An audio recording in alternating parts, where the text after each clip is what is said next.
बहू, तुझे कितनी बार कहा है पिछली रोटी किसी की थाली में भी मत परोसना, फिर भी आज तूने मेरे बेटे के प्लेट में परोस दी।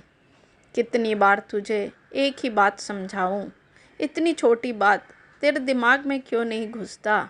ऐसा कहते हुए लीला जी थाली से पिछली रोटी निकालकर गुस्से से नीना के हाथों में देती है और कहती है, इसे तू खाया कर।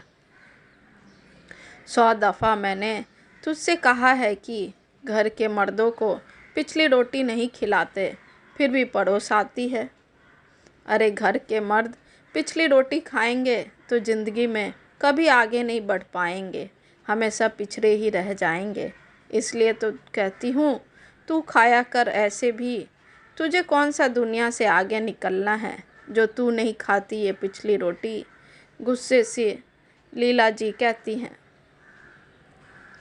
माँ जी, मैं ही तो खाती आई हूँ जब से इस घर में ब्याह कर आई हूँ, पर आज वो आटा थोड़ा सा ही बचा था और खाने के लिए सिर्फ ये और मैं ही बचे थे, तो मैंने इनकी थाली में वो रोटी परोस दी थी, क्योंकि रोटी एक आदमी के खाने भर का ही था। डर से झिझकते हुए नीना कहती है, हाँ हाँ, सब पता है तेरा नाटक। खुद को खाना नहीं है तो बहाने कर रही है, और आटा ख़त्म था तो बेनी को बोलकर पिसवाना था या रेडीमेड मंगवाना था। ये सब तेरे बहाने हैं बहू, मैं अच्छी तरह जानती हूँ। हाथ नचाते हुए लीला जी कहती हैं, माँ जी, वो मैंने कहा था देवर जी को कि आटा थोड़ा ही बचा है, इसलिए जल्दी भेज देने, पर वो शायद से भूल गए होंगे, इसलिए भेजे नहीं शाम तक।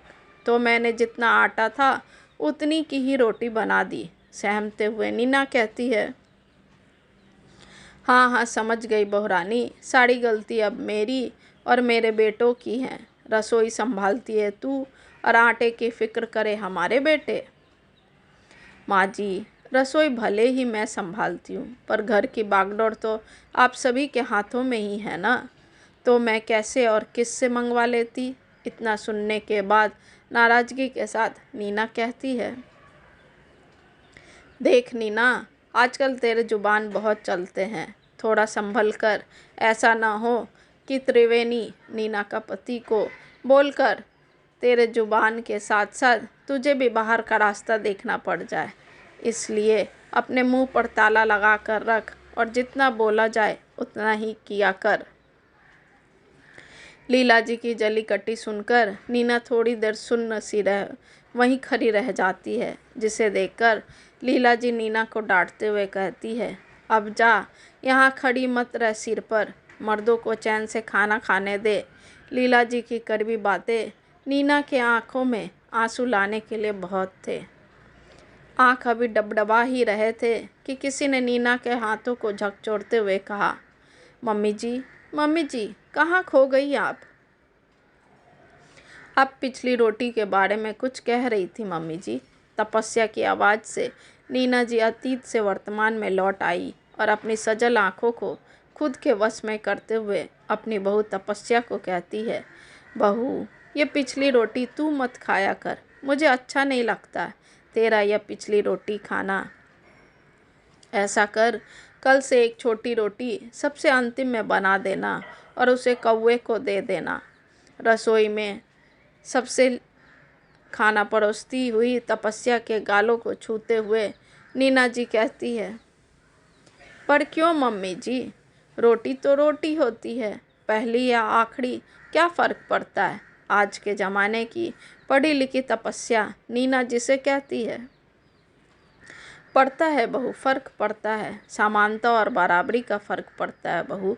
इसलिए तो कह रही हूँ पिछली रोटी तू मत खाया कर, क्योंकि मेरे लिए सभी बेटे बहू बराबर है।